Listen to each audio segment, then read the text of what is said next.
தயவு அற்பெருஞ்சோதி தனிப்பெருங்கருணை. நாயை கொண்டாந்து நடுவீட்டில் வச்ச மாதிரி. அண்ணே, நீண்ட நாளாக எனக்கு ஒரு சந்தேகம்ண்ணே. ஒருத்தன் தனக்கு சரிபட்டு வரலன்னா நாயை கொண்டாந்து நடுவீட்டில் வச்ச மாதிரின்னு ஏன் நாயை இழுத்து இங்கே விடுறாங்கன்னு தெரியல தேவா.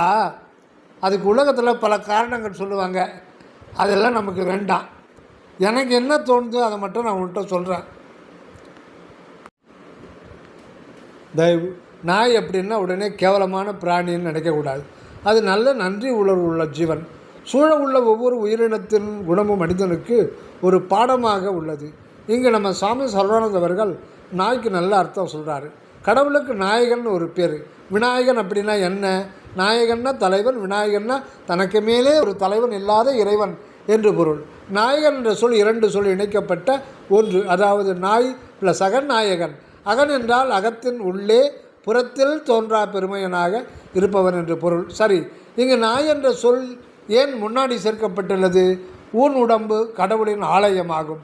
இந்த உடம்பு பஞ்சபூதங்களாலானது. நிலம், நீர், நெருப்பு, காற்று, ஆகாயம். இதுவே ந ம சி வய நமசிவய என்னும் சிவனது தூல பஞ்சாட்சரம் என்பார் சுவாமி சரவணானந்தா. இந்த பஞ்சபூத பிரபஞ்சமே கடவுளுக்கு புறவடிவமாக உள்ளது. அதனால்தான் மணிவாசகர் முதலில் இறைவனது ஸ்தூல உடலாகிய மகா பிரபஞ்சத்தை நமச்சிவாய வாழ்க என்று ஆரம்பிக்கிறார். இந்த 5 எழுத்துக்களே பஞ்சபூத பிரபஞ்சமாகும். முதல் மற்றும் ஈறு எழுத்துக்கள் சேர்க்கப்படும் போது ந ய என்று வந்து நய நய என்பது நாய் என்று மருவியது. நாய் அப்படின்னா உடல் ஆகும்.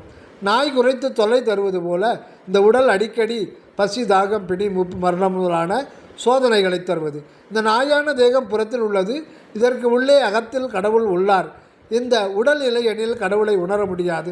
உடலால் அழியின் உயிரார் அழிவில் திடம்பிட மெய்ஞானம் சோரவும் மாட்டார் என்பது திருமந்திரம். சரி, இப்போது விஷயத்துக்கு வருவோம்.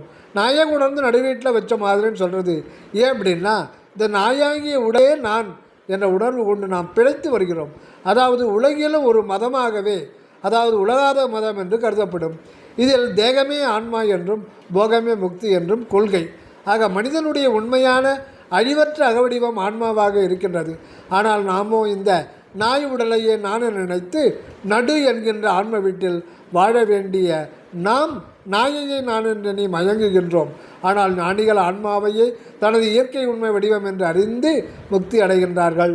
ஞானிகளுக்கு இந்த உடல் பொய்யாகவும் உலகியலார்க்கு ஆகிய நமக்கு ஆன்மா என்பது பொய்யாகவும் உள்ளது. இதைத்தான் கல்லை கண்டால் நாயை காணோம், நாயை கண்டால் கல்லை காணோம் என்கிறார் சத்திய ஞானிகள். கல் என்றால் கடவுள் என்று பொருள்.